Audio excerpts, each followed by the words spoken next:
Well, good evening, everybody. How you doing? Yeah, we got a nice crowd starting out tonight. It's good to see. Man, what a way to start. Bill, thank you so much, man. Super chat. Thank you. I appreciate that. I appreciate that. Makes it worthwhile. So how's everybody? Let me say hello to everybody in the chat here. Jody, Drone Shots was the first one in, and as usual, Dennis Lovelady, how you doing? Good to see you here. Craig, Mad Kiwi from down under. How you doing, my friend?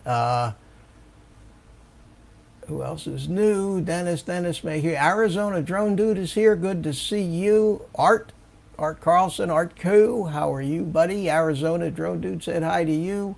And Mike Nitrate, how you doing, buddy? Good to see you.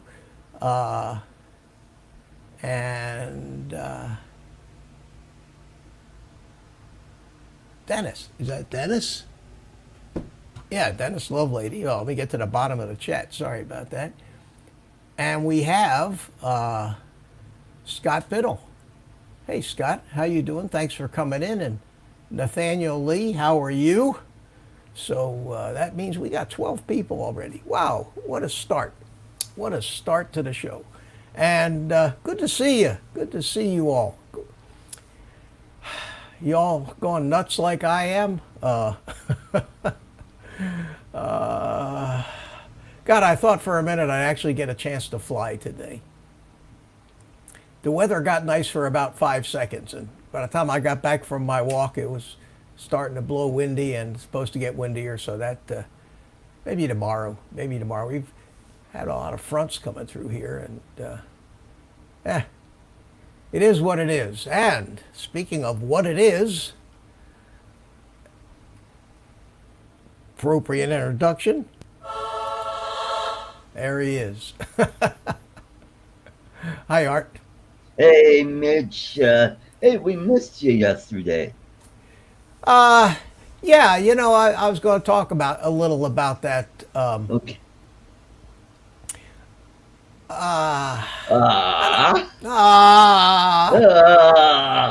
You know, lately I've been having a lot of, I don't want to call them disappointments, but disappointments in the way the world has gone and humanity in general, and it's kind of got me a little down because it's all in your face these days, you know. Between all the liars and cheaters and schemers out there, I can't even hardly watch the news anymore. I'm getting no fewer than 10 to 20 friggin' ridiculous emails every day now. Scam emails about the coronavirus, trying to capitalize on everybody's fears. You know, while this thing has brought out a lot of good in a lot of people, it has also seems to have raised the gate on the cage of every scumbag, thieving, whore, lowlife, piece of shit on planet Earth, with every kind of con game scheme. I've never seen it out. But I mean, it just pisses me off. Mitch. Yeah, thank you. Yeah. How does that make you feel? Well, I just told you. and were you potty trained as a child? How old were you? All right. Okay. Enough of that. At any rate, so I've been rethinking all this YouTube stuff a lot lately. Yeah. And I've told you over the past couple of live streams I've done that I've had to kind of get up my enthusiasm to come on and do these things. And of course, once I get into them, I always enjoy them. But you know, I look at but I look, you know, you look at the returns you get from it, and it's dismal, and you know, so I've had to rethink a few things, and I've come. At first, I thought that I might just take a month off from all of this. Just Uh-huh. disappear for a month, you know, and then I said, nah, I don't want to do that Yeah. because you know I like you guys are all my friends. I like Yeah. being with you. But I did make one decision, Art, and that decision that I made was that for the foreseeable future, I'm not going to be a guest or be in the panel on any live streams other than my own. Oh, okay. Okay, and I have a reason for that, and I'll explain it to you. But let me say hi to Geek Svana. How you doing? Good to Hey, see you, Sean. my friend. Sean, how you doing? Let me give you a blue wrench, and I also had to give Nathaniel Lee a blue wrench because he's been here. And Scott Biddle, if you're still here, say something, and we'll make you a member of the team too. But at any rate, I decided that not because anybody's doing anything wrong, Right. not because I don't like you guys. The primary reason is I only have so much to say. And if I say it all on everybody else's live stream, when it comes to my live stream, I got nothing to talk about because we've already talked about all of it. So I'm Yeah, kind of you see what I'm saying? I'm kind of blowing my whole deal. And you know, everybody has got to do their own thing, and Right. and I just said, you know what? I'm not that I'm a big deal like the big deals on YouTube.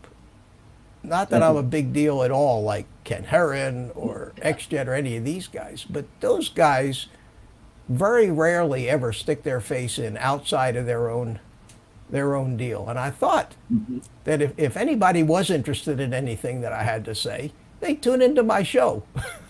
Now I'll be in the chats, of course, but I think that sitting out on my back porch holding my cell phone up smoking a cigar is not really a meaningful.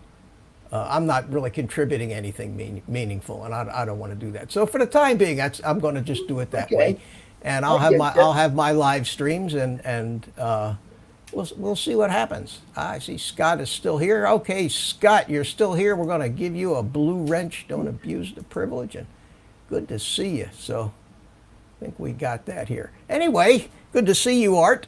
I figured you'd be here, and I hope you draw quite a crowd anyway. I checked on you. Oh, I mean, I checked on you. I looked. I was lurking. I just wasn't participating, but I was lurking. And if I saw that you were stuck with nobody in there, and you were, you know, I'll be there for you. You know that. But you got a bigger crowd. You draw a much bigger crowd than I ever seem to draw. So you don't have anything to worry about. well, thank you. So we're here tonight to talk about technical stuff. Yeah. Talk about technical stuff. And as I said on Thursday night, that I was just starting to introduce myself to this Ardupilot software, flight controller software, so that I can put flight controllers in bigger, more expensive types of aircraft. Right. Have the reliability and what Ardupilot brings to the table. And for those of you who didn't hear that, Dennis wants his money for COVID-19. Dennis, I want mine too. I haven't gotten mine either. Only guys that win everything, like Art and those guys, get their money right away. The rest of us, we have to wait for it. Drone Days, how you doing, buddy? Good to see you. So anyway, this Ardupilot thing is, and let me open up the mission planner here. Right. And you can see what it looks like over here. You agree with everything I say? Yeah. Art. Not Yeah. always. Anyway, this is the equivalent, the equivalent of the Betaflight configurator, only they call it a mission planner. And with Ardupilot, it's been around a long time.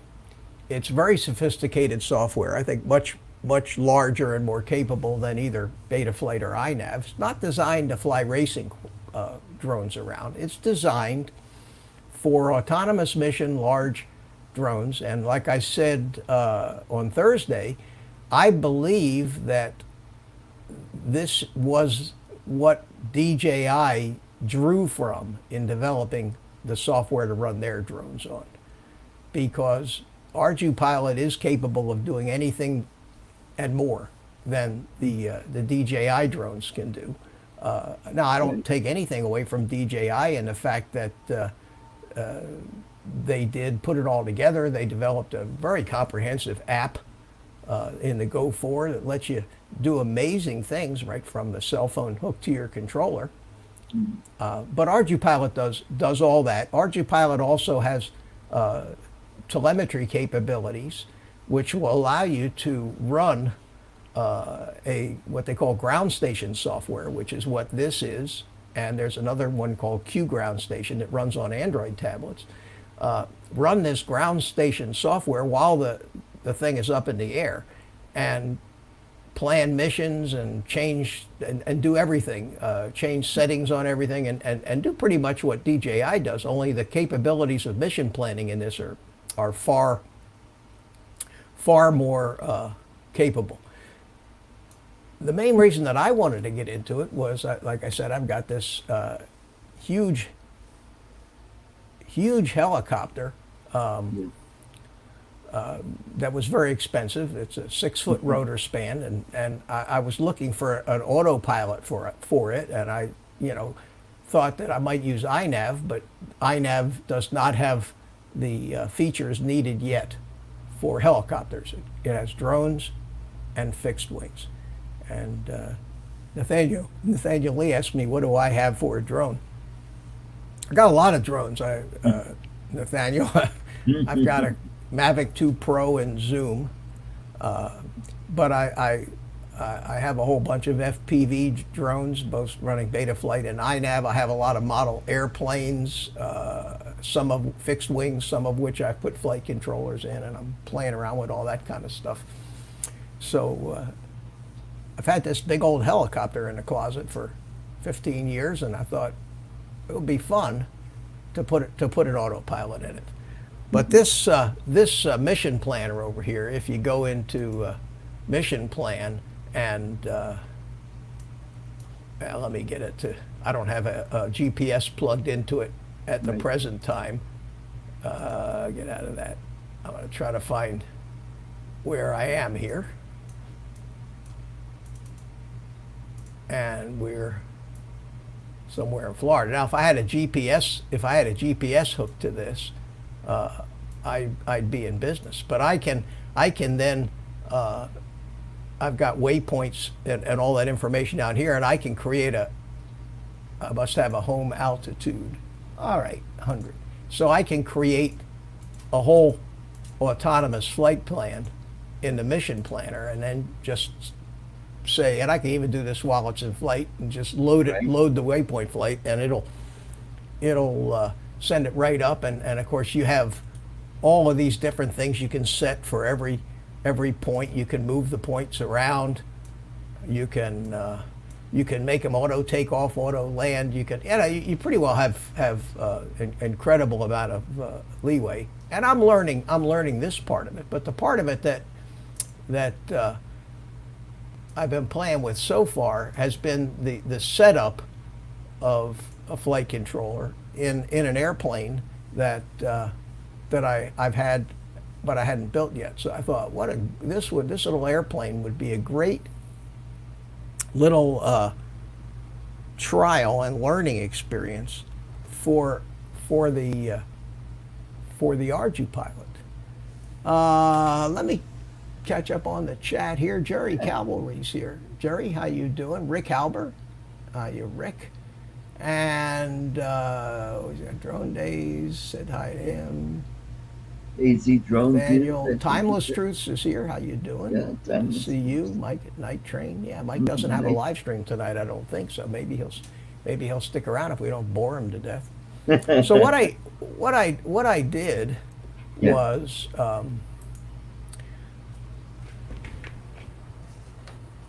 I got this Oh, this fly-em wing here. right. It's Wow. called a Dart XL, Ah, and since Thursday, this is what I've been playing with. I've been building this cool. up, and Yeah. what I have here is I want to show you a little bit of the hardware installation, and to do that, if you remember, I talked about this iPhone app that yeah. that turns this into a webcam. So I'm going to launch that, and then I'm going to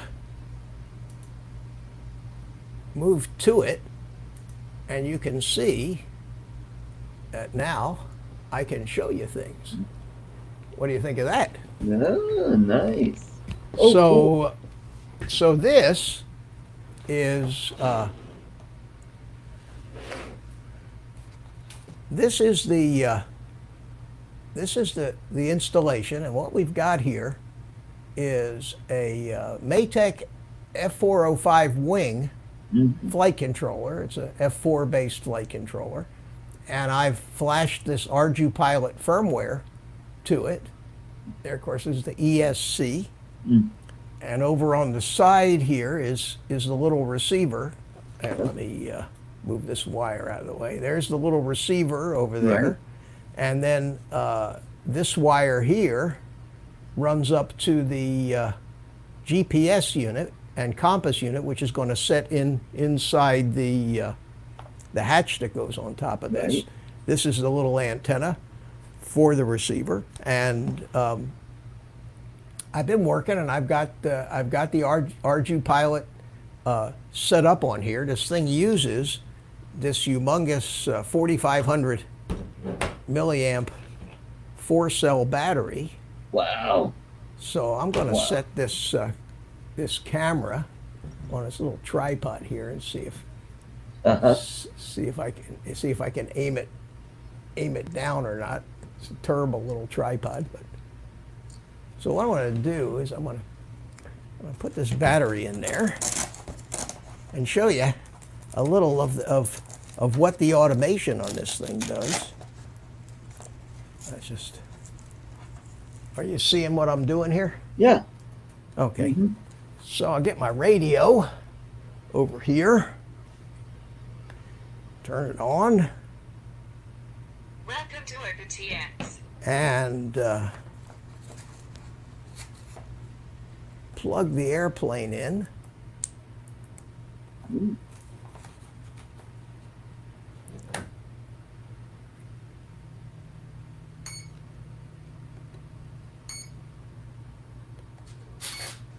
Okay. Oh, cool. Now, the GPS unit's not plugged into it, so it's going to keep beeping like it's beeping. It's going to get this little beeping noise. But what I wanted to show you is that I have different, with Ardupilot, to show you how the autopilot in this thing works. If I can rotate the sticks, I don't know if you're seeing what I'm seeing, but the ailerons, they're elevons. So that's Okay. up. That would be a right turn, a left turn, and down. Okay. So that's the basic flight controls. But if I put it into stabilized or autopilot mode, and I tilt the airplane, the control surfaces move in the opposite direction. Can you see that? Huh? Can you No, see them not- moving? Oh, a little bit, yeah. All right. Yeah. If I tilt the airplane this way, that Oh, I control see. surface Yep. goes up. If I tilt it this way, it goes down. Yep. If I put the nose of the airplane down, then the elevator goes up. And if I lift the nose of the airplane up, the elevator goes down. Right. So that actually will keep this thing level in flight with no control input. No matter what the airplane does, it's going to give it the opposite control. Cool. So that's what the Ardupilot autopilot is doing right now. And of course, that's just the first basic mode that it has. It has all kinds of loiter modes, return to home modes, waypoint flying things, all kinds of autonomous stuff. So it's a process. I'm not ready to teach anybody how to fly or how to build an Ardupilot build yet, but it's been something that I've been playing with, and I think I'm getting the hang of it. And I'm looking forward to flying this thing. Let me shut this off. Still connected. And here we are. So let me go back to me. Well, that little camera thing worked out pretty good. Yeah, it did. Oops, Yeah. wrong one. Wrong one. There we go. This one. Yeah, that thing worked pretty good because I can see on the screen here what it's shooting, and then it just goes into OBS and goes right out over the air. So that. Cool. Okay, so Dennis Lovelady said that webcam thing is some kind of cool. Talk more about it. Yeah. Okay, I will do that, Dennis. And what I'm going to do is I'm going to take the webcam and I'm going to turn it off. So right now I've got this cell phone, and on the cell phone is an app, and it doesn't you have to have a Windows computer to do it. It won't do this on an Apple computer. Although if you have a Windows computer, you can use an iOS app on your phone for it. And the app is called IVCAM. IVCAM. Oh, okay. And it's right here, IVCAM. See it? And you go to their website. You go to I think it's well. Let me find it for you here. It's search for IVCAM, and here it is. It's e2esoft.com, and on their website you download this Windows program right here. And install it on your computer, and it's going to ask you if it's okay for the firewall to let it through, and you say yes, and it won't work if you don't do that. So watch out for that message, and if you don't get that message, you're going to have to manually go into the firewall and check the box next to E2esoft to let it through the firewall. So you download that program and you install it on your computer. Then you download either your iOS app or your Android app down here, and install it on your phone. So once you've got this thing installed on your phone and you open up the Windows app, this is what you're going to see: waiting for connection. Okay, so what I do on the phone is I just launch the app on the phone. And there you go. And now it's being captured by the app on the desktop. Okay, so then what I do is I go into OBS, which is right down here. And I create a scene, if you know how to use OBS. And in that scene, I specify a capture device. I say add a capture device. And when I look in the list of what's available, if I say add a video capture device, and I look and I just say test.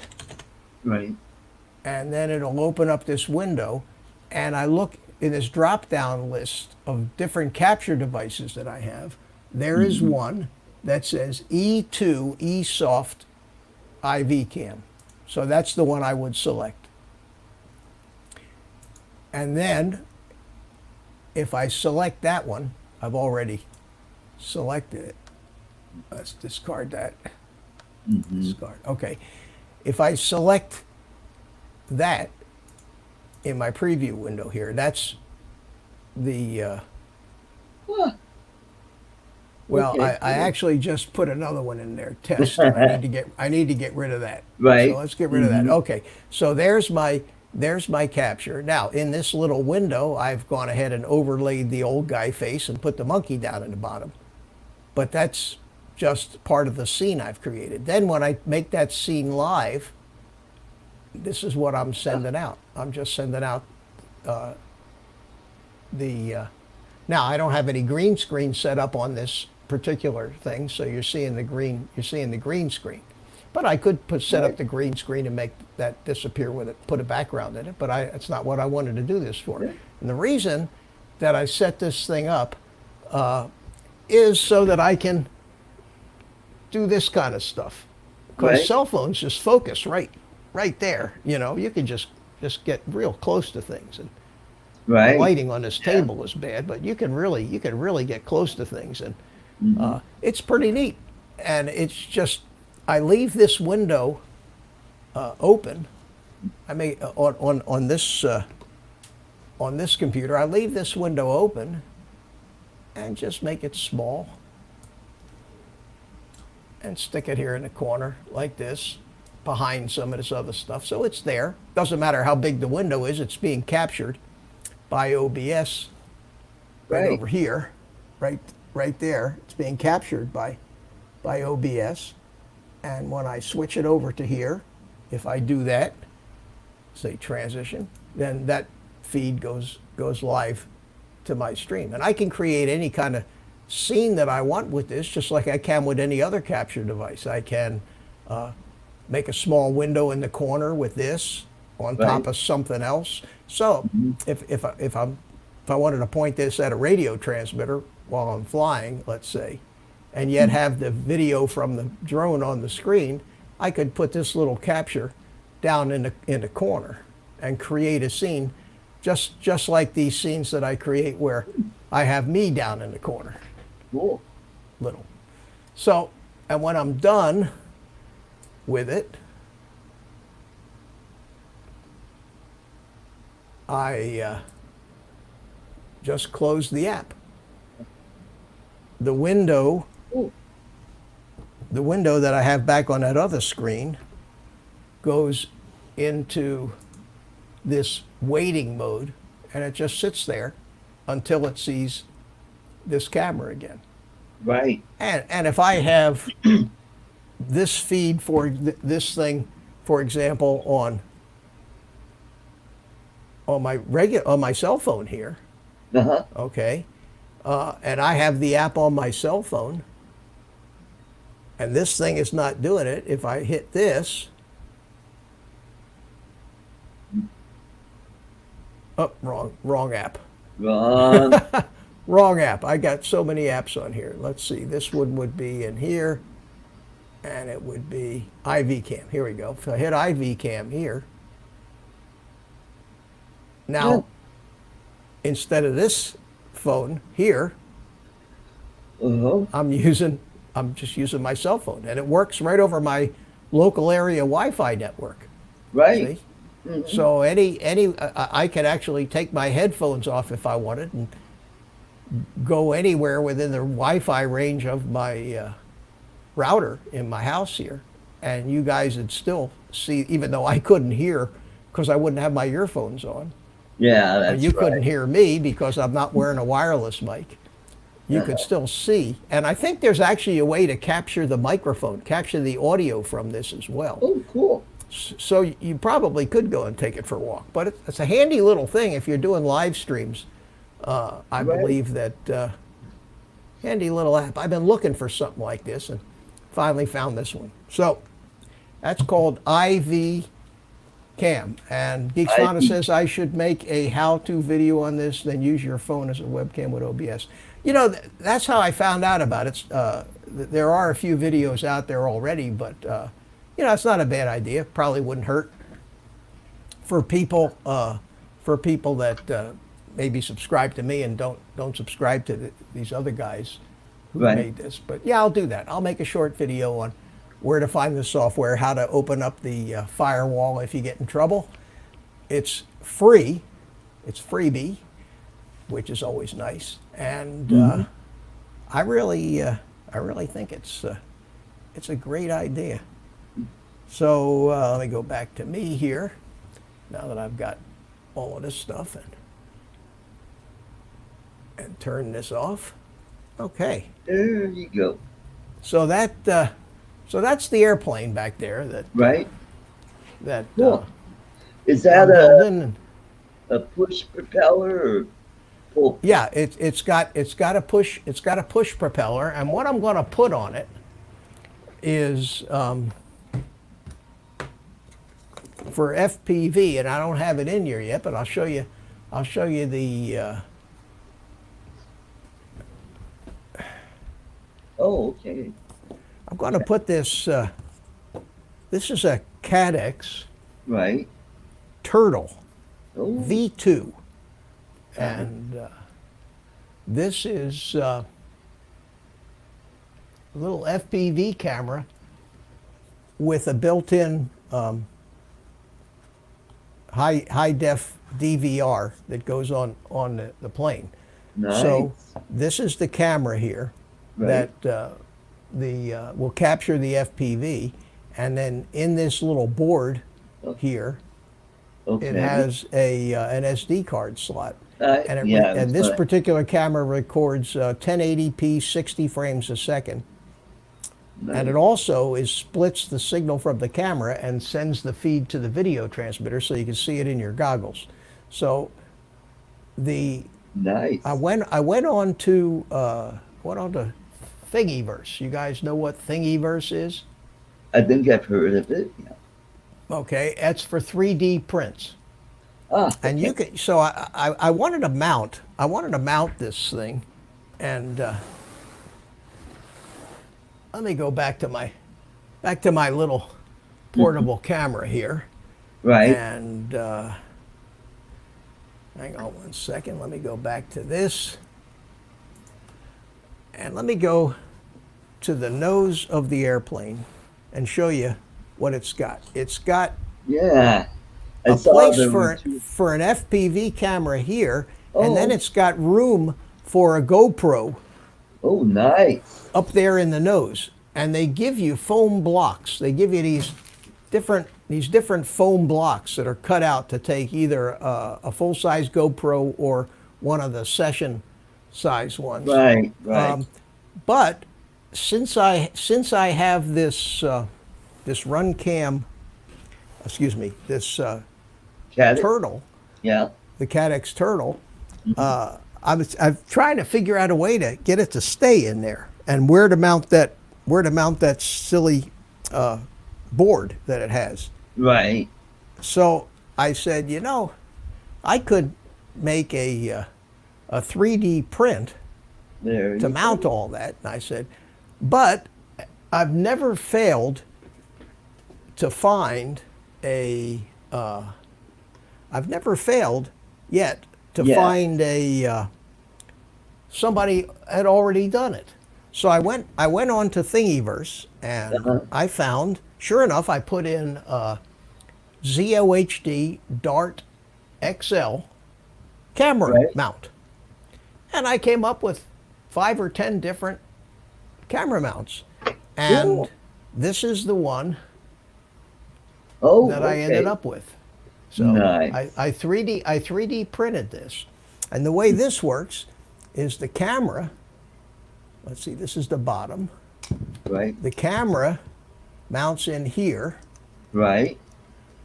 and you can push it all the way up front, and it'll stick out the front like that. Right.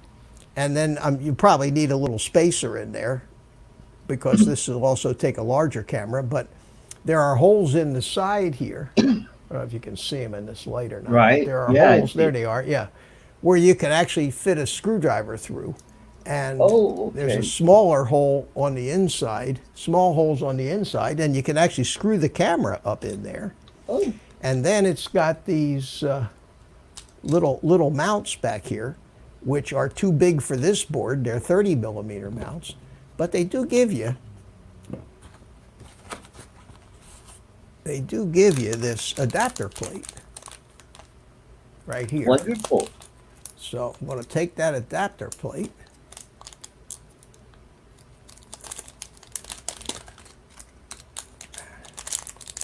See, when you fly DJI stuff, you don't have to worry about this. But Yeah, that's true. Where's the fun? Yeah. Where's the hobby part of it? Yeah. So anyway, I'll mount this adapter plate on here, Uh-huh.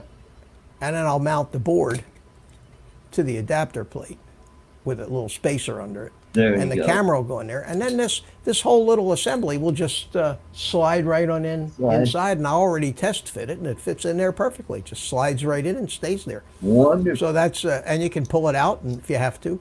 So that's the mount for the FPV camera system that I'm going to be putting in that little deal. Hey, So yes, Rich, want to know how you could save a lot of money on 3D filament?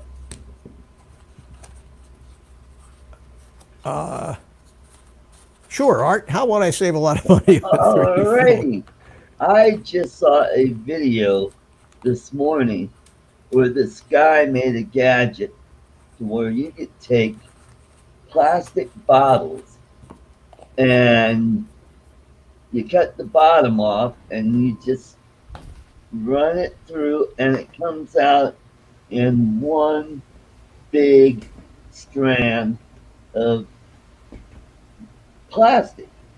And you might be able to use that as a filament in a I don't think so. no? No, This guy says he's used it in his 3D printers. well, the filament in 3D printers, Art, is gotta be an exact diameter. Right. It's got to be, and there's so many different kinds of materials, Mhm. and the types of materials matter a lot in the print settings and the heat you use and what you're going to end up with, whether you're using ABS or you're using TPA or you're using the flexible TPU, the flexible stuff. It all prints differently, and it's even with filament that's manufactured to incredibly fine tolerances and sized to the exact Right. system that the extruder on the printer can handle it. Even then, you have a lot of problem. I can't even imagine trying to do it with okay. a shaved up Coke bottle. But I will tell you this, that there are people that actually sell machines that take a lot of the scrap plastic that you have Right. and re-melt it down and extrude it back out into filament. Oh, there you go. To me, the cheapest thing in the world about 3D printing is the filament. Right. You get a 2-pound roll of this stuff for $20. Right. I still haven't used up a roll. I mean, and the only time you really have to buy a lot of a filament is if you want to print in a lot of different colors and you want to print in a lot of different materials. Right. For different things. For me, I have basically three rolls of filament. Mhm. I have a roll of red PLA, which is your basic plastic, which is what this Right. is printed out of. Okay. And so is this. So is this, my tool caddy that I made. That's printed out of red PLA. And this is printed out of black PLA. And then I've got the red TPU, which is the flexible stuff that I used for a number of different things where you need to have something that's flexible. Like if you make a GoPro mount Right. for the top of your FPV drone, you don't want it to be solid plastic. You want it to be rubbery. Mhm. So I've only had to buy 3 rolls, and okay. I mean I've done a lot of printing, and I haven't hardly made a dent in these rolls. Right. So, I think Dennis does a lot of 3D printing, don't Okay. you? I think he does. Let me look in the chat. Have you been reading the chat, Art? Not for a while, but Oh, we got JDS in here. How you doing? Good to see you. Ludsat Ludsat1, good. Yep. Welcome, my friend. Good to see you again.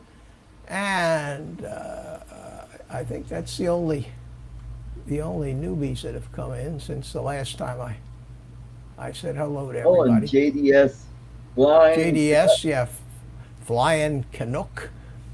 How you doing, my friend? Good to see you all. Thanks for Yeah. coming in.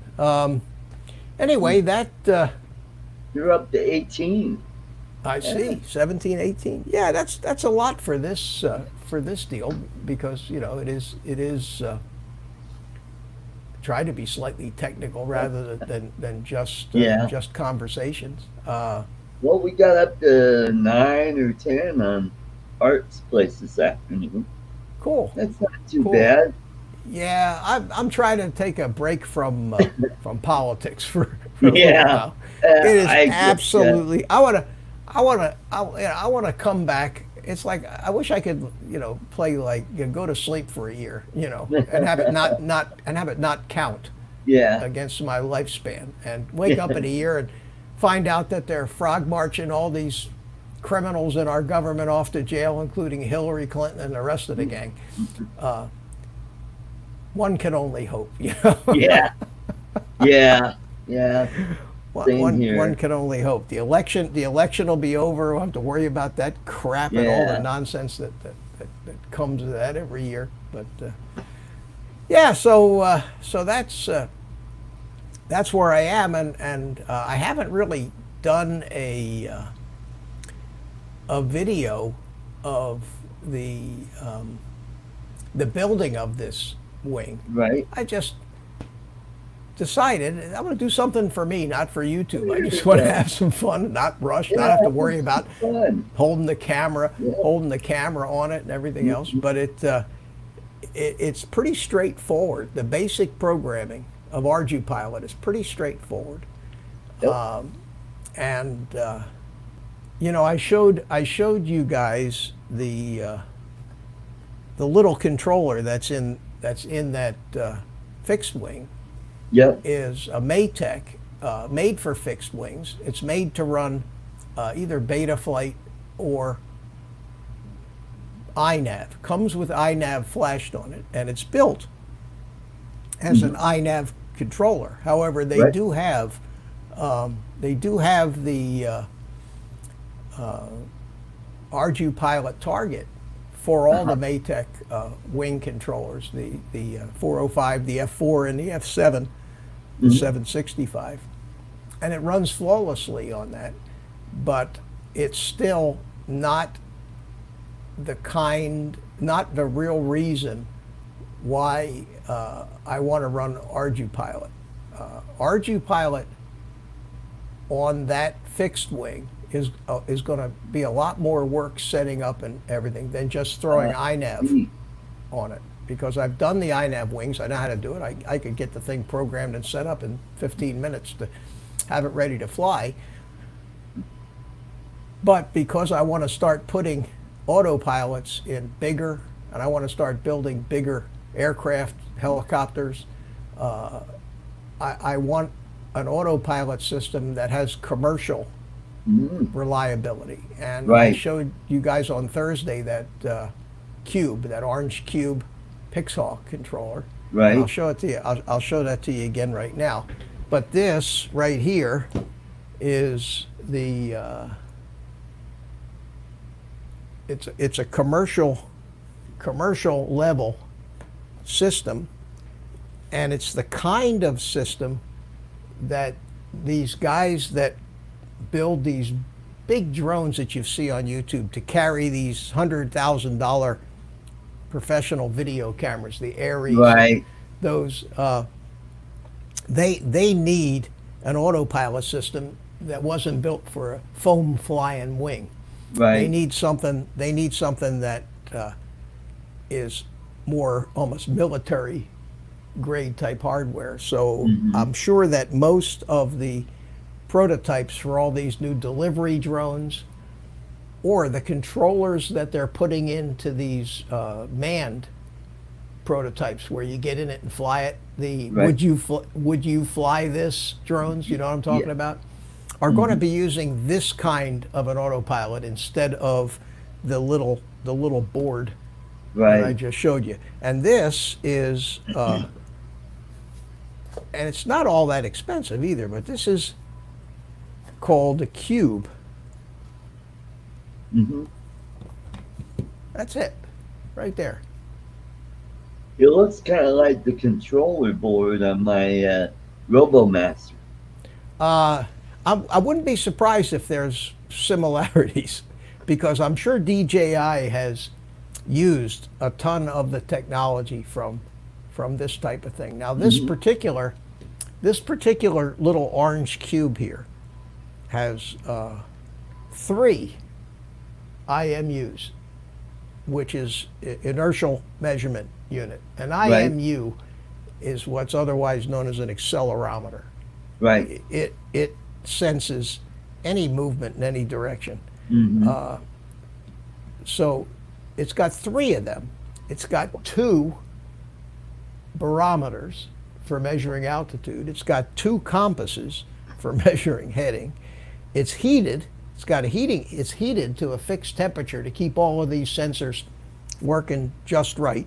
It wouldn't matter if it's cold outside or whatever. Right. And it plugs into this what they call a carrier, which has all Right. the connections to it. So you don't really have to solder all that crap like you Yeah. normally do on a flight controller. You just Mm. plug this stuff in, and then they give you a power brick, Oh, okay. which would plug into your whatever battery is powering this craft, and then it measures current through it and provides the voltage for this autopilot to run. And it does even have two power inputs, so Wow. you can have even redundant power for your autopilot system. You could put two separate batteries, and if one of them were to fail or good, it would actually still have power to it. So it has redundancy in the power too. And then they give you this huge bag full of all kinds of different connectors and cables to connect all this stuff to it, and Cool. it fits in these plugs here.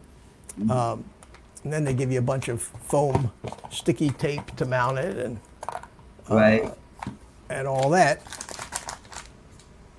So this is what I'm learning right now, because when I plug this into the flight controller, into the ground station software, it's going to work the same way as that inexpensive little flight controller that I've got in the airplane over there.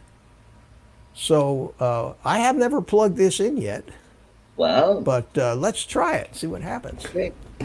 And Yeah. if everything goes to hell, it means that I had a serial port conflict. Because sometimes with all the different stuff I have plugged into this computer right now, Right. it so I've got this little cube thing here, Right. and I've got this little wire. Wish me luck. No smoke yet. I got lights. Yep. I got a little orange light. Okay. So, don't smell anything. So let's go over to the mission planner Mm-hmm. software over here. There we are. And let's try to connect to it. Connection failed. So let's see if I have what COM port it's on. It's on COM port 13. So let's connect. And it says MavLink connecting. Now I have no GPS hooked to this because the one I ordered won't get here till tomorrow. I see. It says trying to connect timeout in 13 minutes. It might need a GPS. Let's try it again here. Mm-hmm. No, it's not going to connect to it, and it may be that it's not connecting because I have so many USB devices plugged into this computer, or maybe it's broken and I got a bad one. So after the stream is over, I will test it and make sure it's okay. But for right now, it won't connect.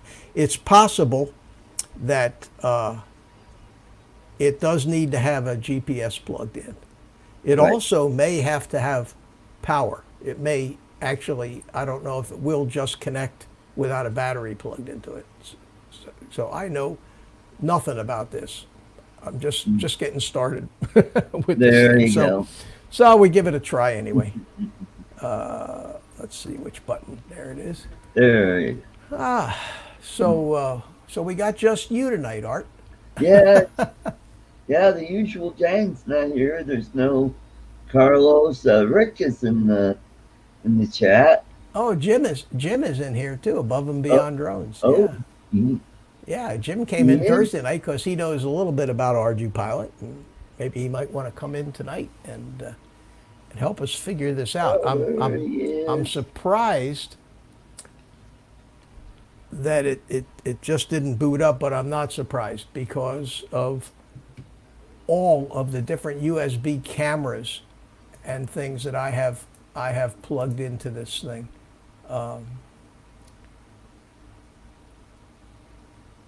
It's beyond me. So what do I got plugged into this one over here? Nothing. Okay. Yeah, I've got so many different USB cameras. I've got this this side camera plugged in, and the overhead camera plugged in, and my regular camera. And Right. when the stream is over, I will. Oops. And too many buttons. I got too many buttons. So anybody have any?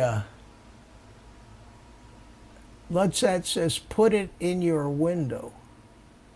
I don't know what he's talking about. You pick up in house. Oh, he's talking about the wife's on the phone. Okay, I get it. Yeah, I don't know why that thing wouldn't work, but it wouldn't connect. It wouldn't connect. Now I'm wondering. Shouldn't be anything wrong with it. It's brand new, so it either has to be powered. You know, that's why they have instructions. Yeah, there you go. The nice thing about Ardupilot is that they have a tremendous website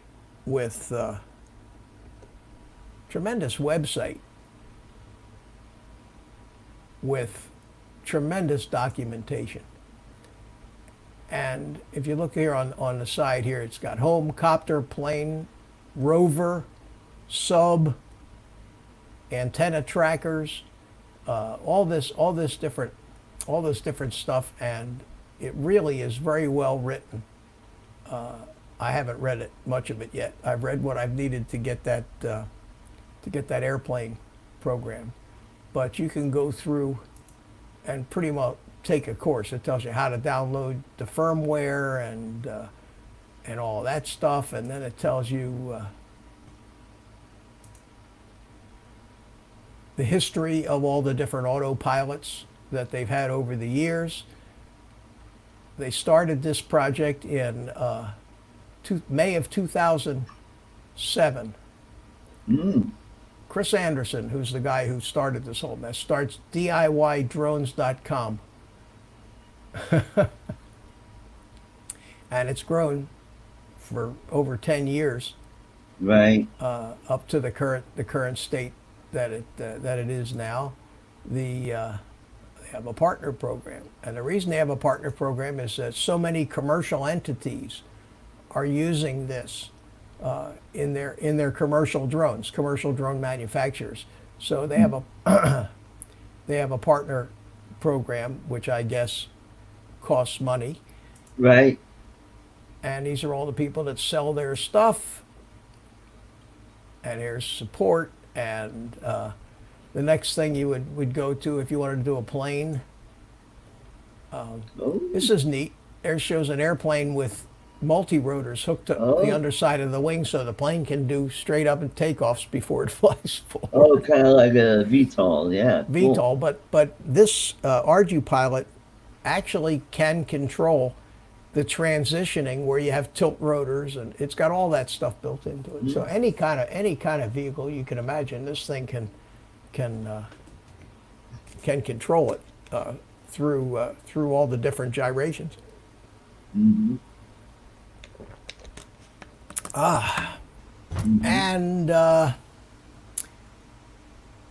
this is actually a terrific set of directions on how to set it up.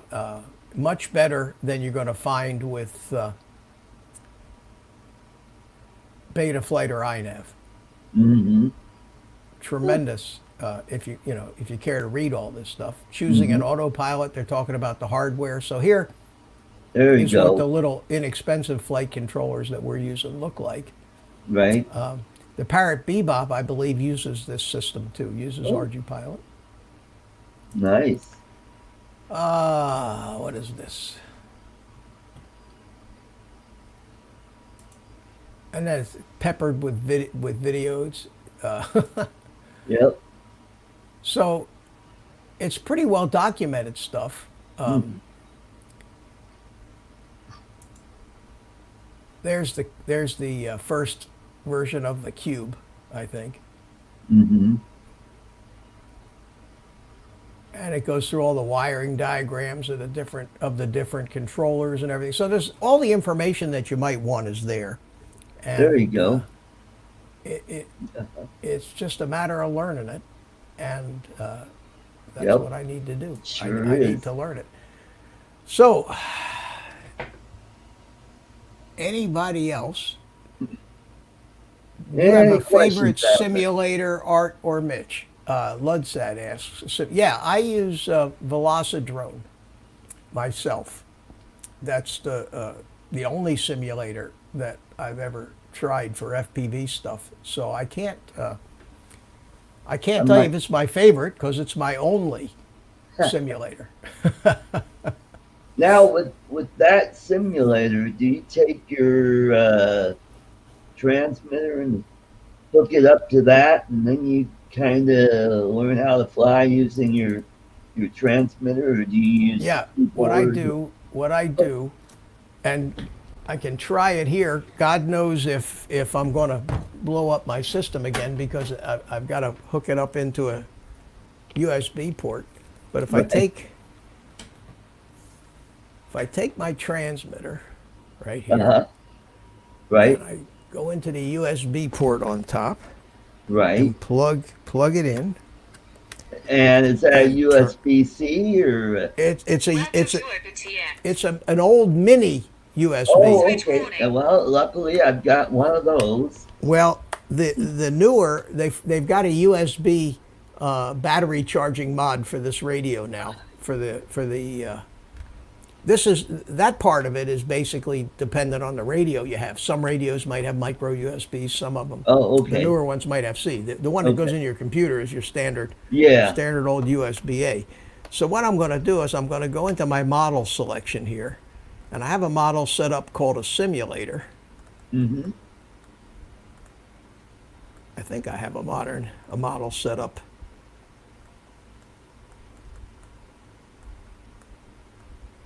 You know, I may not have set it up on this radio. I may have it set up on my old radio. But that's okay. I can use any model. So let's just pick this one. Okay. And then I'm going to plug it into my computer and see what happens. If I go away, hang in there and I'll figure out a way to come back. Okay, and then on the radio it says USB joystick. I say enter. All right, now I go into to my screen here and I find my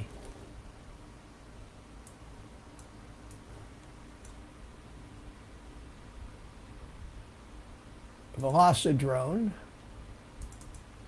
and I launch it. There it is, right here.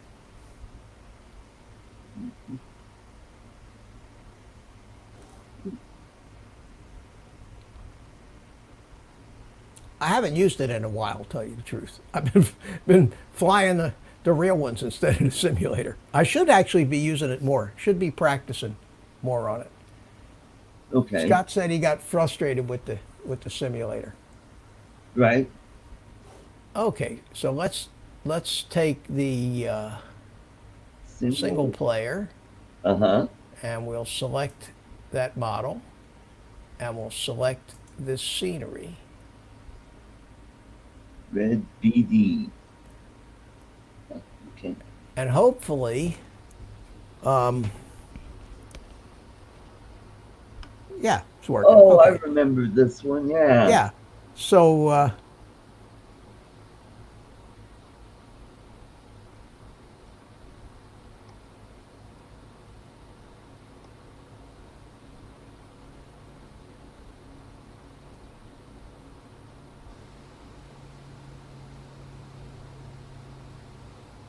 yeah, Okay.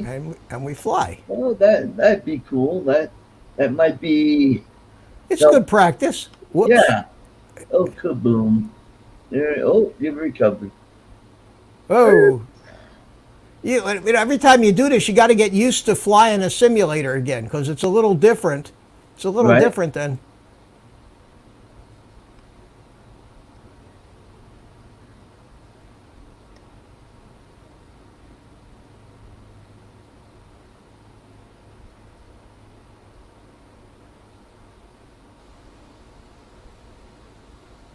Whoa.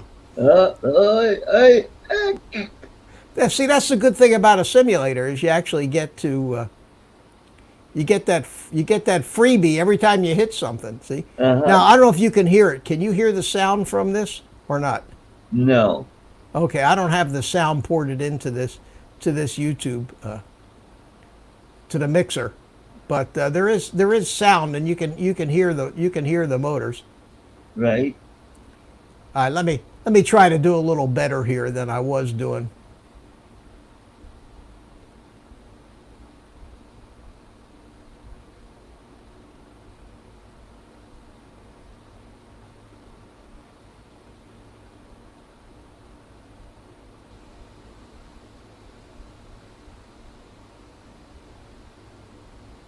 There we go.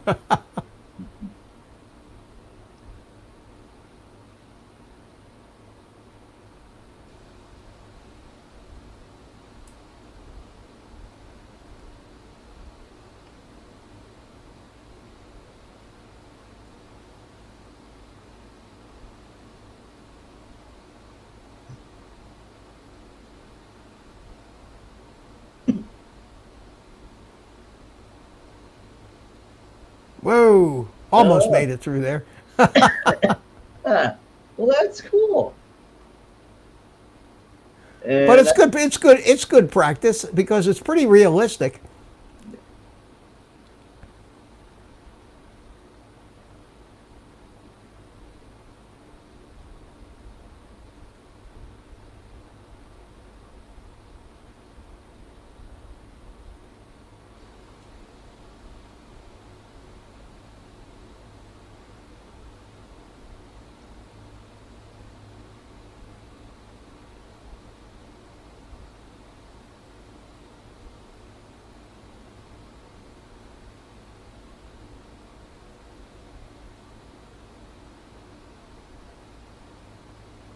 So this is what you do with the simulator. And I like this simulator, and I like this particular scene the best too, because it's got all kinds of stuff to fly through and around and under.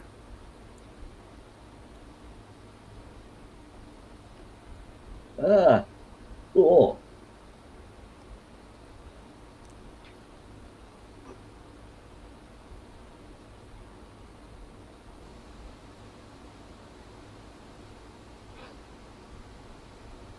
Whoops. Oh, whoa, whoa, whoa. Oh, boom.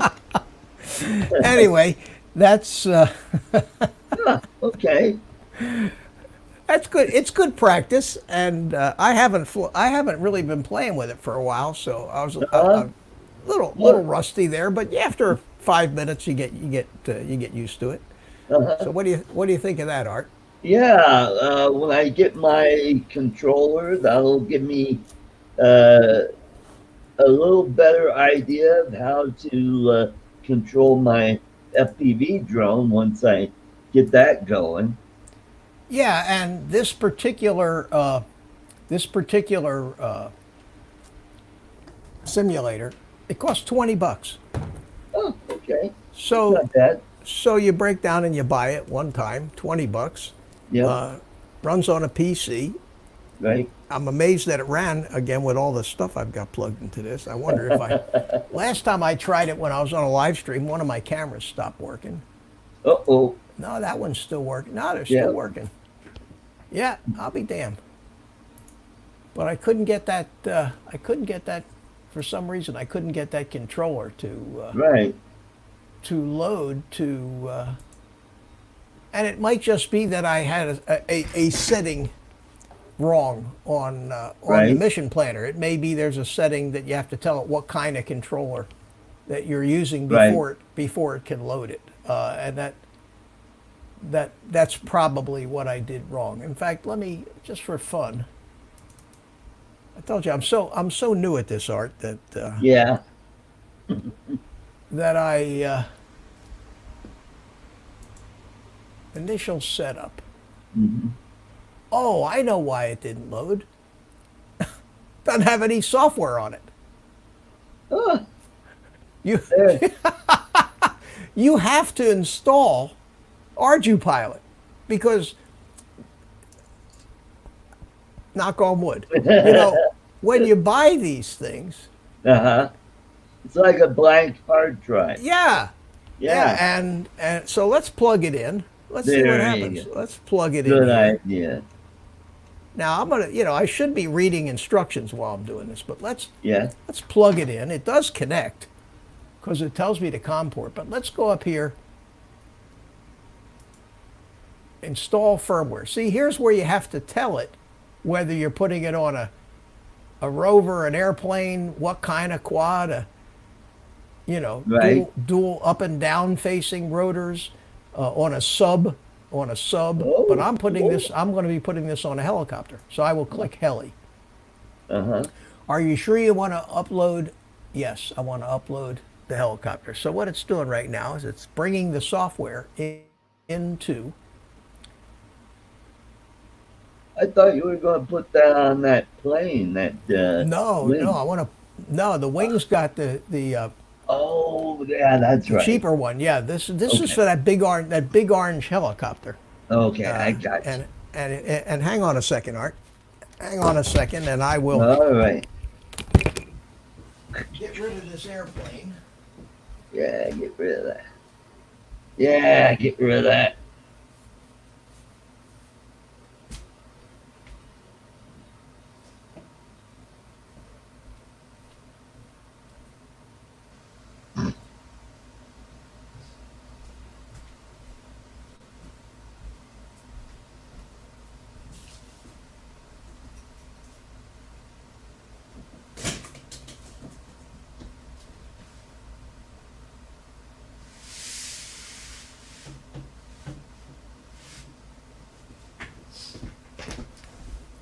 Okay.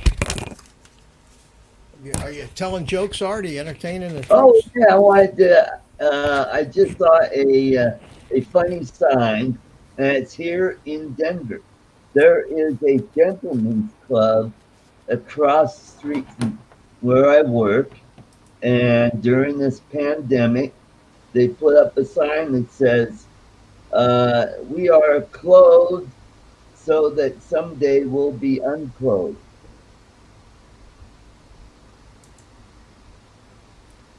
Boom. Oh, I'm sorry. I was trying to figure out what. I did that. I installed. I uploaded it. But now I'm looking for the next step. It says upload done. Oh, Does that mean that it's been... Oh, I see.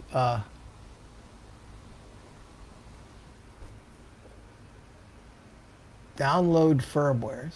Force boot down beta velocity firmware. from. Pick previous firmware. Load custom. So do I have firmware loaded on this now? No, it still didn't connect. So I uploaded the firmware to my computer, but I probably ought to read the directions on this. Yeah. You know what I mean?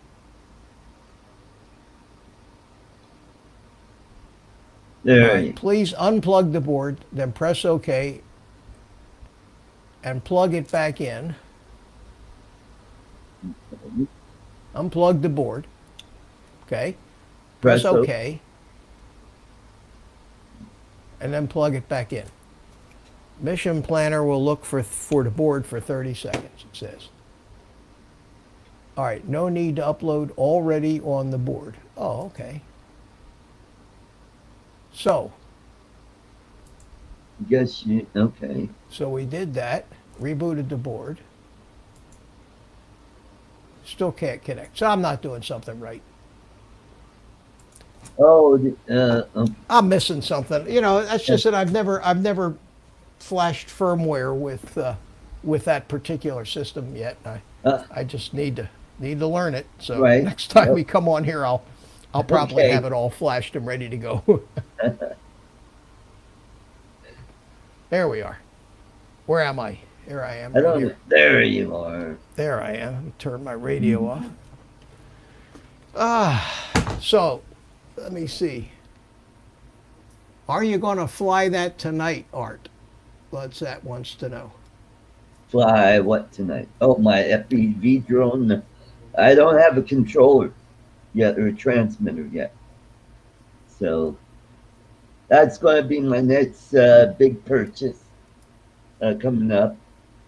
Right now, I'm waiting for my mixer that I've got for doing live streams. Where I get use my mic that I have over here that has it's XLR. Is that XLR plug? Say that again.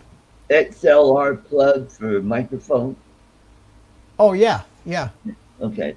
Yeah, this mixer that I got, it's the same one that Lloyd has, and I've got this microphone. I haven't used it in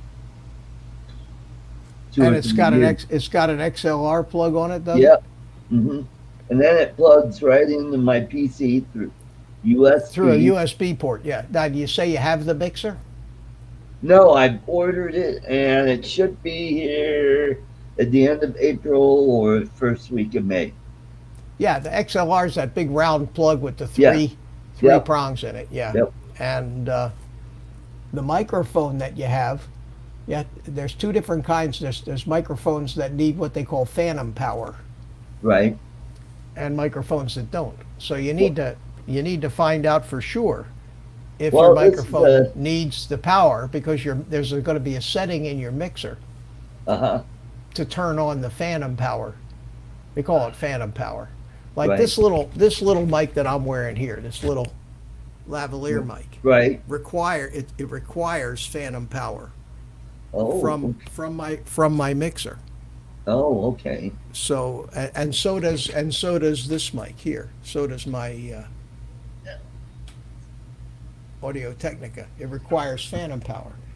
And in fact, when I look at the screen on the mixer, there's a little lightning bolt under it that indicates that the phantom power is turned on. It's usually 48 volts. Right. So you're going to need to look at your directions. Now, the mixer will have the capacity to supply the phantom power if you need it. Yep. Yeah, that's the XLR connector right there. And this is a newer microphone I've got. A newer, N-E-W-E-R? Yep. And it's got the boom on it, the articulate boom. And I've got the adapter that's screwed onto my desk here, and and it's got a little thing that slides right in there. So it's this microphone right here, basically. Yeah. Mm-hmm. Yeah. I'm trying to remember if that. I believe that this needed phantom power. Okay. I believe, because this was the first mic that I ever bought, because it was very cheap on Amazon. The whole thing came with the arm, the mic, the spit guard, everything. Yeah. And Well, this doesn't extension cord for it, and the whole 9 yards. yards. Now it does have the sponge that goes over the mic, but it's put away somewhere. But the microphone is right here, and I think you're going to need phantom power with that, Art. okay. If I'm not mistaken. Yeah. Yeah. Where's Carlos tonight? Yeah. He's not around. Yeah. He was at my show this afternoon. I thought I saw him in here when we first fired it up. I thought I saw him in the chat, but I don't recall. Maybe his wife wouldn't let him out to play or something. Yeah, it could be. So now I'm really puzzled by why and I know it's probably just something simple that I'm doing. But I guarantee you, I'll have it figured out before I go to bed tonight. That's for sure. The other little, I think I showed you this. I haven't put it in anything. I have the other new toy that I got to play with is the little CADX Vista. Oh. For the DJI FPV system. Cool. This is the new smaller version Ew. of the digital camera, and it's got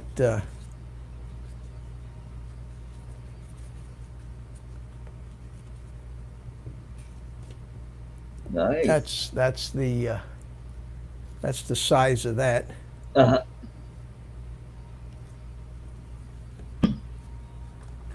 And I know that somewhere in here I had a penny. There it is. Mm-hmm. So this will show you for reference how big it is. Oh wow, that is small.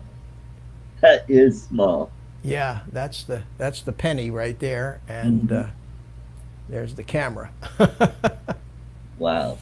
So this will go in a much smaller drone. It's a 20 by 20 stack. Right. Which makes this about the same size dimensions as that board that little CADX Turtle camera had, and it's made by the same company, CADX.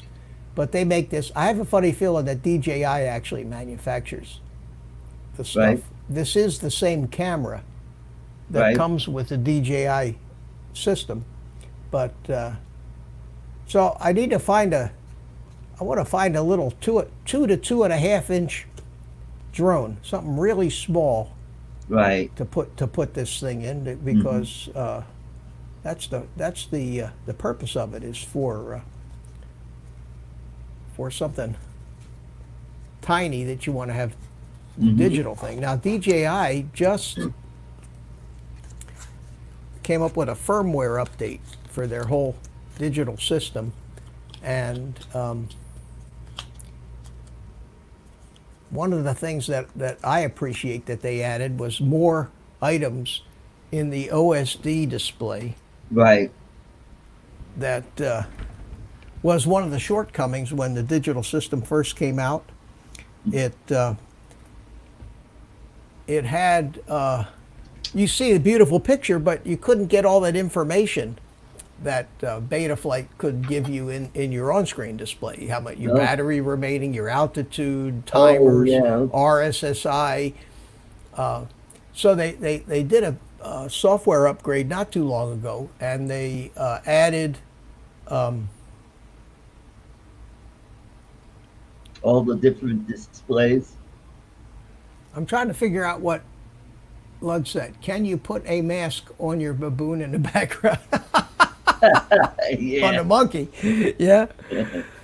No, that would be a real job because that's a 1.5 minute video loop. So I'd have to go in there and figure out how to keep that mask moving around with the monkey. I was thinking about that with the DJI goggles. I wanted to. I did a still. I did a still with the monkey wearing the DJI goggles, but it's a still. He's not moving around. So Right. I could do it. I could do it in After Effects, but God, it would be a project and a half. Oh yeah, that would be a project. Yeah. Yep. That'd be funny. So what I was saying is that the information that DJI made available in the OSD was just some of the basic stuff. Right. And in this latest firmware update, they added a bunch of GPS information, including the distance to home and the arrow pointing to your home direction, which is very handy to have when you're flying a quad that has GPS in it. Oh, okay, cool. I don't know. The one thing that they need to add that they haven't is the field that gives you your warning messages. Ooh, yeah. And the reason you want to see your warning messages is, especially if you can't get the quad to arm properly, that warning message will tell you why it isn't arming. It'll say, throttle not all the way down, or waiting for GPS, or some other problem that, Right. otherwise you don't know it. You just click the switch and nothing happens. So Right. at any rate, so I've gone ahead and I've updated the firmware in all of my DJI quads and the goggles that I have, and still seems to work good. The one thing I haven't been able to do was fly a lot. So Right. other than There you flying go. the All you little gotta quad do, around the house. You could play around with on those rainy, windy days, and Yeah, I fly this little there you go. You can fly that around. Tynyhawk around in the house, and I think what I need to do is get back to practicing on that simulator, because the simulator is realistic. Right. Somebody asked me, is a real quad as difficult to fly as the simulator? Oh, absolutely. When you take a quad out of stabilized mode, if you roll it at an angle and let go, it stays right there until you roll it back level. Whereas a stabilized quad, like the DJI quads, always will level themselves. Right. And so will any stabilized airplane. But if you really want to fly, and you just don't want to guide it around the sky, but you really want to fly, you don't want to be in a stabilized mode. You want the stabilized modes for mostly in a quad, in an FPV quad. Unless you're doing some kind of mapping with them, the stabilized modes to me and the return to home and the auto lands and all that stuff are more, like I said, as an aw shit switch. Yeah. If you get, because you especially if you're flying something line of sight where you're not seeing it through the goggles, you can, and especially something like a quad, it's very hard to tell which is the front when it's way away from you. Oh, yeah. You can't tell whether it's going left, right, and even these big helicopters. This helicopter that I was talking about is this thing right here, and it's huge. If you can see the size of this, and the autopilot is going to set. Oh, this thing's heavy too. The autopilot's going to set right up on this tray right up front here. Oh, okay. That's where the receiver for the radio is now, but this is going to set right up here, and we'll see. This thing has got a 6 foot rotor span on it. Jeez. And you can see how big it is when I hold it up in front of my face. Yeah. And how long it is too. Yeah. There's the back end. There's the back end of it. Yep. And that's going to be very, very interesting, to say the least. And I'll make videos of it. Again, I don't know how much of this stuff fascinates the average drone hobbyist, but it's the reason I got into drones is because I've been an RC hobbyist all my life, and Right. I just like all things RC. Mhm. And the drones. So that says, does that Vista connect to the DJI goggles? Yes, it does. It does exactly the same thing as the air unit, the DJI air unit does, except it has one antenna instead of dual antennas. But from what I've seen on the videos and on the reviews, people don't notice that much difference in range. And it does not have a built-in DVR. And that's one of the things about the air unit that makes it a little bigger, is it has the SD card slot in it, and it'll record both on the SD card in the drone and in the SD card in your goggles. Yeah. The Vista does not record in the drone. It records, you'd only record in the goggles. But the goggles recording on a DJI drone is tremendous. Right. Let me see. Hang on one second. Let me just see if. Okay, that's a air unit recording. Is this an air unit recording? Yep. I'm trying to find a goggles DVR recording here, and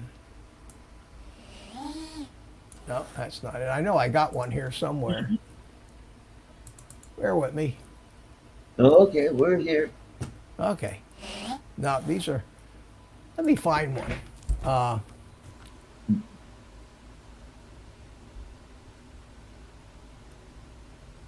I have a.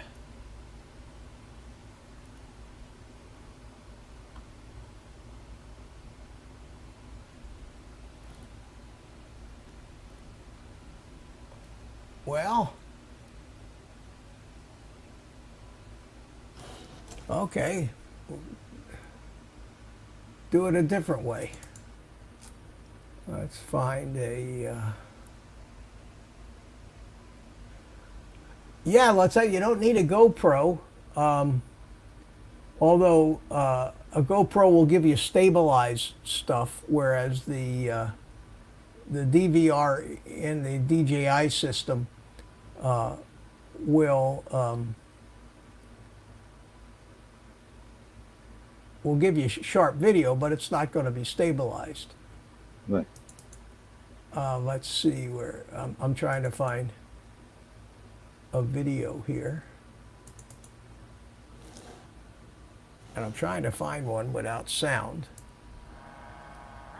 Nope, that's got sound to it. At any rate, here, this is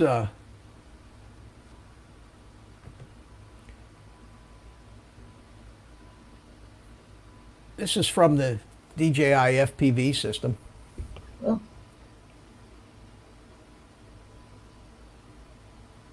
This is when I first got it, so this is fairly old. And I'd like to find the goggles, one from the goggles. I know I got some goggles recordings, so let me see if I can find one.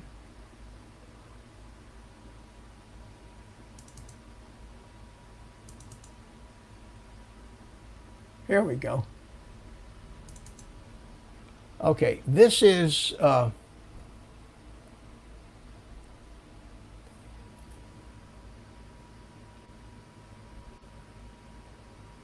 no, that's the GoPro. Okay, goggles. Here we go. This is goggles footage right here. Mm-hmm. It's exciting, isn't it? Yeah, it is. Just got you sitting on the edge of your chair. Yeah, I'm literally on the edge of my seat. So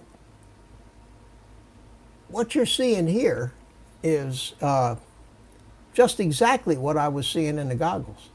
Oh. And I had the thing set to focus mode. So you notice the sides are a little fuzzy. Yeah. Because I had it in what they call low latency mode. And it sacrifices the sharpness on the edges of the image for a faster refresh rate, which I discovered you really don't need. So when I fly it now, I fly it always in the high quality mode, and the transmission is 60 frames a second instead of 120. But with the way I fly it, I don't go diving through, Right. concrete windows and things like that. That a 60th of a second difference might mean whether the latency, instead of being 25 milliseconds the way I fly, is maybe 45 milliseconds. But for me, I don't notice any delay from the time I move the control to when I see the movement in my goggles anyway. So, and I get a much sharper, complete picture on the screen now. This was the first flight 4 or 5 months ago of that Marmot that I had built after I installed the DJI digital system in it. And it's absolutely gorgeous compared to this. Once you fly the digital system, you just there's just no comparison, Right. between that and analog. And this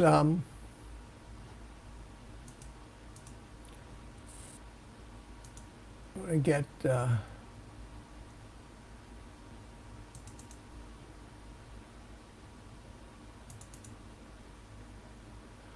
so that's what it looks like through your digital goggles. Right. And this is what it looks like through analog goggles.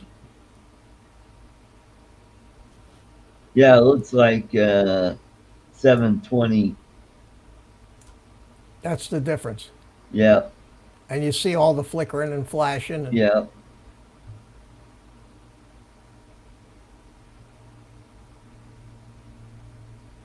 Now, if you have a GoPro on that, then that won't matter because the GoPro.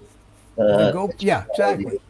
And that's why the guys fly that's why they fly. Doesn't matter to them if they're trying to, if they're going for the high def footage, they're going to put the GoPro on it anyway. And even the guys who fly the DJI system, who want 4K fully stabilized video, will put a GoPro, on a Hero 7 or a Hero 8 on their quad anyway. But this happens to be actually very, very good image for an analog. And this is that little Tyro89, that little Right. $89 thing that I built. Here's another DJI goggles from my little Acrobat, my little 3-inch. Right. So you notice there's no flickering. Yeah. You get a good solid signal. This That is is nice.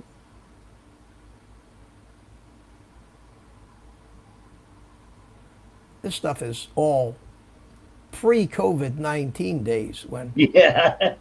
we actually had freedom, and we could actually get out and Yeah. in the great outdoors and enjoy ourselves. Yeah. Just think when you're old and telling your grandkids, I remember back in the pre-COVID-19 days. Yeah. Scott Biddle asked me, how do you connect the DJI goggles to the simulator? The DJI goggles do not have a HDMI input or output. The white goggles do. Oh yeah. You could connect them to a computer, but the DJI goggles only have an AV AV in,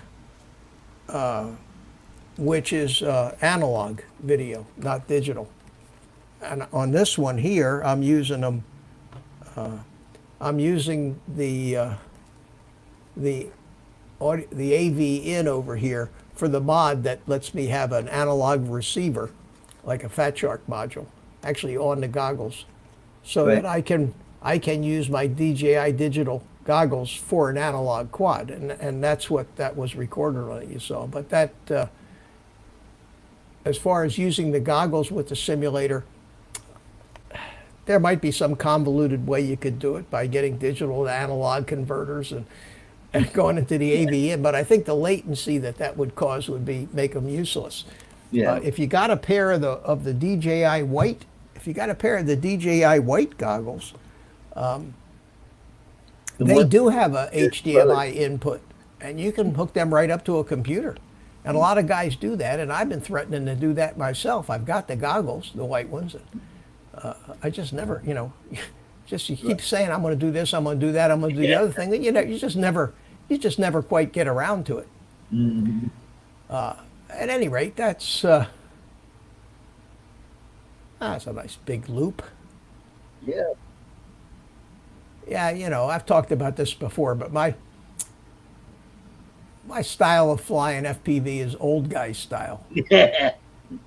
A lot of altitude, nice big maneuvers, flying around smooth, not trying to dive through every tree or Oh, whoa! You almost bird. Do you see that? You see the bird? Yeah. Now I did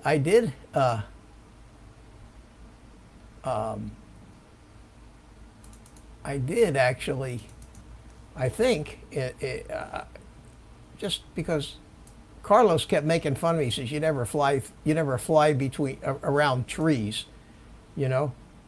So I think that in this flight, if I'm not mistaken, I actually said, okay, all right, yeah. I'll fly between some trees for you. So, Mm-hmm. but you see, this isn't the hardest part of FPV flying, is flying between trees and all that. The hardest part is just getting used to having this be reflexive instead of having to think about everything. Mm-hmm. And like driving a car, when you first learn how to drive a car, you're consciously thinking about turning the steering wheel and pushing the pedals. But after a while, your conscious mind just gets right out of the picture. Mm-hmm. And all the controls are coming from your subconscious mind. Have you ever been driving for an hour and just gotten lost in thought and wondered, how the hell did I get here? Yeah. How did I get this? I don't even remember driving between the last hour. But because it's automatic. And the only way you'll ever get that way with anything, ice skating, skateboarding, driving a car, anything, is just doing it over and over and over and over again. And unfortunately, there's no shortcut to that. The simulator is a very good way of training your mind and your hand and eye coordination, and it helped me tremendously. But when you go out there with the drone, you have a whole added sense of excitement and tension, because now you got this little buzzsaw up there flying around that you can either wreck something with or wreck it, or so. Whereas in a simulator, I'll try all kinds of stuff. Mm-hmm. Who cares if you crash? You crash,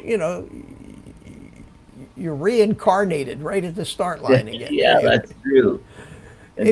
If you crash your FPV drone a half a mile away from you in a cornfield, you got to go find the stupid thing. Yeah.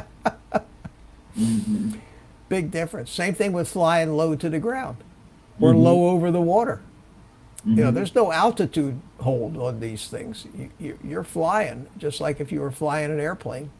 And here I saw that car and I said, oh, let's go chase the car. So I thought that would be hard to do. And it's not. It's actually very easy to follow an object with a drone. When you see these guys actually following the drift racers and everything. Right. It looks really difficult, but it's actually not as difficult as you'd think, because you have that target to keep in the center of your screen. So when I saw that car go by the other way, right there, I turned to keep the car in. I turned, I saw the car, and it dawned on me that I'm going to try to follow that car.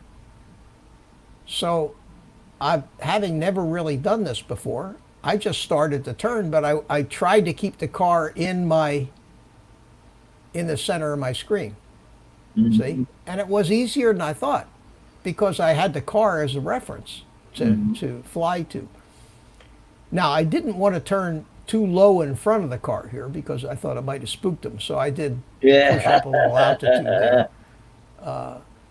But I tried that remember when we were flying in the gym? I was flying indoors in the gym. You remember that? At the park, I did some videos of flying the Tynyhawk in the gymnasium. Weren't you chasing a plane around or something? Yeah, and I was chasing this little RC plane around. Right. And let's see. Yeah, I remember that. Now, chasing a plane around would be a lot easier than chasing another drone, because you got to anticipate where that drone is going to be. You got to keep it in your screen. Otherwise, you don't know if it's behind you or underneath you. Yeah, but see how I turned to follow that little airplane? Yep. See, that wasn't nearly as hard as I thought it was going to be, to keep that little airplane in the field of my vision there, see? Whoa, you almost hit that. Yeah. The good news is they're all light little foam airplanes, and they can crash into anything. But this is great practice, because you got the the floor below you, the ceiling above you, and you got to keep it in it's great practice. Yeah. Can I show the white goggles? Scott says. And Ludsat is gone. Good to see you. Take care. Yeah, let me go get them here. At any rate, here, put that back on. I'll be right back. I will go get the white goggles.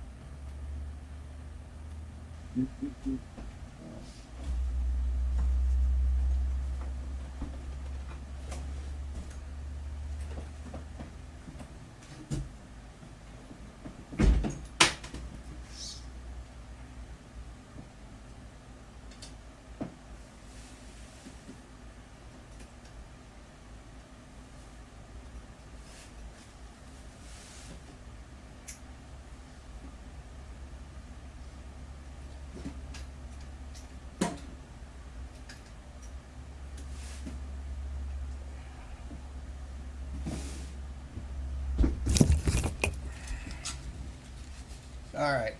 All right. You. Pardon the microphone noises, guys. I clipped the microphone back on. Okay, the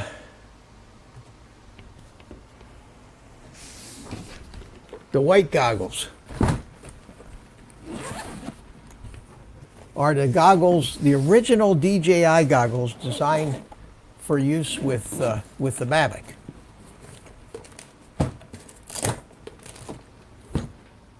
These things.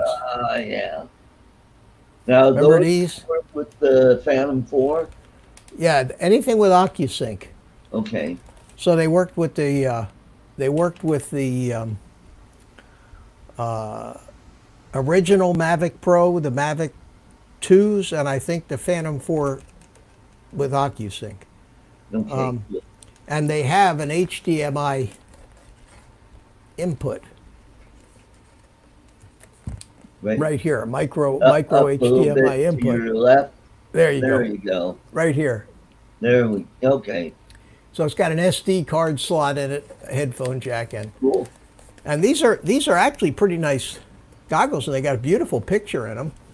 And I had them out a couple months ago. I took them out to the park. Took my Mavic 2 when I played around with it in the FPV mode. Remember Right. the FPV thing where the goggles, where the actual horizon tilted when you Oh. moved the right stick to make it look like it was actually flying in FPV, even though it wasn't. It was still stabilized. Mm. So I put the goggles on and flew all over the park that day, because that's just something I hadn't done, and I hadn't flown the Mavics in a while. You know, too many things to fly, not enough time. But these things, you can buy these super cheap now. You can buy them for a couple $100 Yeah. on some of the forums because nobody wants them anymore. Mm-hmm. They're not FPV. Mm-hmm. Let's see, how did this go in here? This went in like that. Mm-hmm. Okay. Anyway, those are the white goggles. Now the big difference between the white goggles and the new FPV goggles are these things focus for you need reading prescriptions if you wear glasses. Right. And on the FPV goggles, you're using your distance prescription. So for the white goggles, I had actually had a set of glasses made, reading glasses without bifocals, to wear inside the goggles, and didn't need them with the FPV. Right. With these, because these I can wear my regular ones. Now most goggles for FPV won't allow you to wear glasses in them. You have to get these lenses, diopters made to fit in them. Right. Mm-hmm. But the thing that I was so tickled to find out about the DJIs is that I can put them on over my goggles and over my glasses, and they work perfectly. So that's Cool. why I use them Mm-hmm. for both analog and digital, because the analog image on these is fabulous. And the only thing that they missed, I don't know if they did it on purpose or not, but why they didn't build an analog receiver into these goggles, it's beyond me, because had they done that, they would have had the best-selling pair of goggles on planet Earth. Right. And people wouldn't have had to fool around making these mods to hold a Fat Shark module for them like we all did. Right. And I know that they have the technology to do that, Art, because the racing edition goggles, if you remember them, they were the same as the white goggles, but they were dark gray. Oh yeah. They call them the racing editions. The goggles RE had an analog receiver in them Wow. and an antenna for it, so that you could use them for both Right. flying your Mavic or flying an FPV racing drone. Oh. But they didn't put that technology into these new goggles, and Right. I don't know why. However, what place to find them? What forum? Scott says you could go to the Mavic Pilots forum. Mm-hmm. Let me find that for you here and see if I can find it for you.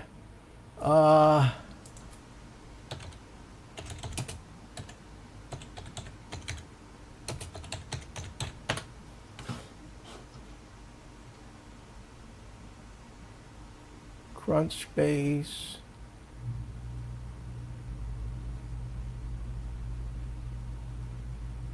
This is the, this is it, Mavic Pilots Forum.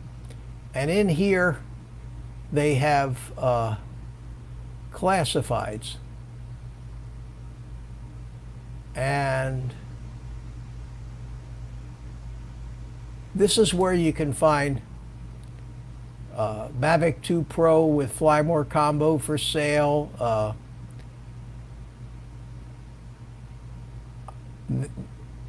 And you can usually find the goggles, and I don't know if you can. You should probably be able to search this. No, started by. No, that doesn't. At any rate, look through here. Another one is the RC forums, called RC groups, and look up classifieds in here. So if you were to just search in Google for let's try this.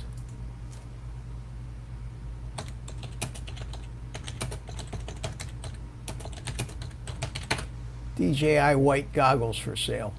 Here they're brand new, are $275.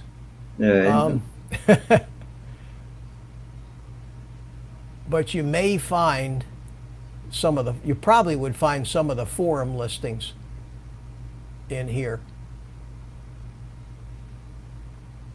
And this is what the racing edition ones look like, that have that are dark. And you can see that right up there is a place where you put the analog antenna. I don't think they're going to work nearly as good as the DJI ones do. Jody's got the white ones, he says. Jerry Calvary is busy painting. Well,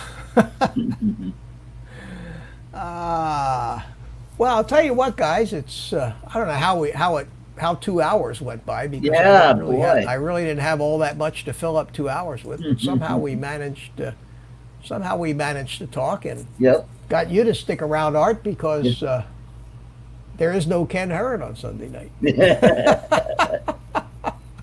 Well, on Monday afternoons, he does do constructive criticism. Yeah, I like Ken Heron. I like his stuff, and I'm sure people might say the same about me. But 2 hours a week is enough, and I'm sure that there are people who think an hour of me a week is more than enough too. But I get tired, and I'd get tired of watching me too, I guess. Which is why I want to try to have interesting topics to talk about. So anybody that has anything of interest that you want to dive into, let me know. I'm trying to come up with new and interesting things, but a lot of the things just really don't apply to the average person. I know the average person out there isn't going to go to bed tonight saying, wow, I can't wait to learn how to load firmware on an Orange Cube Ardupilot controller, So that's just curiosity kind of stuff. But on Jim's live stream the other night, we were talking about how to cut video to music, and I showed a few things, and everybody seemed to like that. So there's suggestions of what you might want to talk about. I may cut these live streams down in length a little bit, or do one live stream a week, because you do it, Art. To come up with content for these things, to keep it interesting, so people will want to watch you because they're entertained. Is a chore. It's a job, and it is tough, and it gets tough, and it's especially tough if it's not something you do full time, or you're not making your living at it. Yeah, that's true. Because you do it. You and I both do this for fun. God knows we're not making a living at it. Yeah. And when it becomes too much like work, then it's not fun anymore. That's true. So if you're not having fun and you're not getting paid, you begin to wonder, why the hell am I working this hard? So I want to keep having fun at this. And my goal is not to have 100,000 subscribers, because that would never happen to me. Yeah. I'm a realist. I'm an old guy. I'm too old for that. A very small subset of the human race is even interested in anything that I might know or have to say. So, this is all it's going to be for me. It's just a hobby and Right. something I do for fun. And I do love this hobby of all aspects of flying remote control aircraft, whether it be line of sight, whether it be helicopters, jets, airplanes, drones, tiny little drones, huge drones. The new technologies, the automated, I love that stuff. So if you guys are interested, find something interested in following along in my adventures, then I'm having fun. So with that, guys, let's see, let me check the chat here. Jerry, Artco, did you see his comment about Sims? No. I don't see it here. Oh, and Jim Above and Beyond Drone says he added timestamps. It's not a bad idea, Jim. In the description to go afterwards and put some timestamps in, and it's nice because when you put a timestamp in the description, it turns it into a link. You can just click on it, it jumps right to it.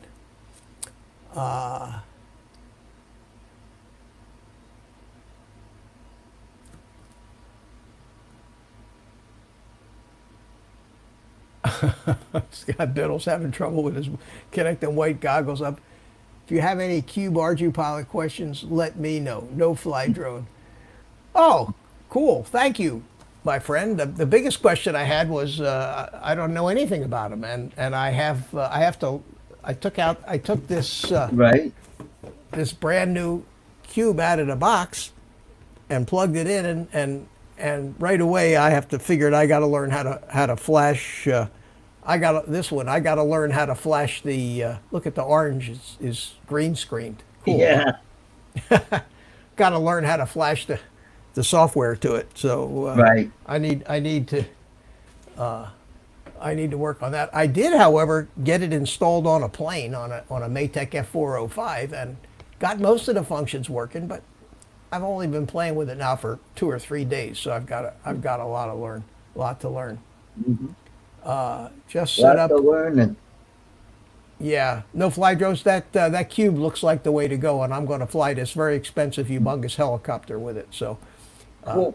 I'm looking forward to learning it and having some fun with it, and I'll keep you guys updated on the progress. After this live stream tonight, I'm going to go ahead and figure out how to work the flasher in the mission planner and get that Cube flashed with some software so that at least it boots up.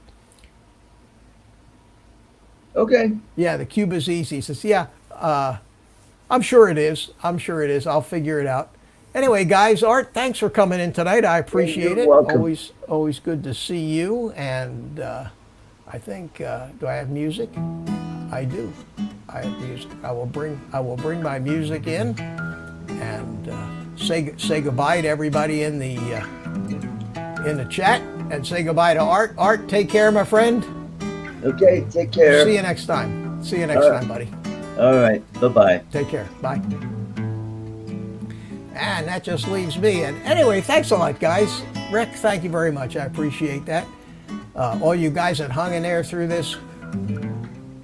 I don't know whether there was any rhyme or reason to this show tonight, or if it even was a show, but we just rambled and went from one thing to another and talked about airplanes and helicopters and simulators and flying, and it's all part of the hobby, I guess. Nobody will ever accuse me of having a script, that's for sure. So thanks for coming in, Jim, Drone Shots, Rick Halber, Arizona Drone Dude, Timeless Truths, Bill, Coast to Coast Drones just got here and we're leaving. Does that happen to you, Bill, when you walk into a room? Just saying. Thanks again, Rick. I appreciate it. No Fly Drone, thanks. And I will let you know if I get stuck. Joe C. I didn't see you in here before. Anyway, good to see you. Thanks a lot. Timeless Truce got you. Jerry Cavalry, I think Scott Biddle. Thanks for coming in, buddy. And I think we said goodnight to Ludsat earlier. And I think that's about it. If I missed you, glad you were here. Take the rest of the night off. Go play with your drones if they ever let you out of the house. And we'll see you on Thursday night, guys. With that, I'm going to turn it over to my buddy, Spank the monkey, and let him say goodnight. Say goodnight, Spanky.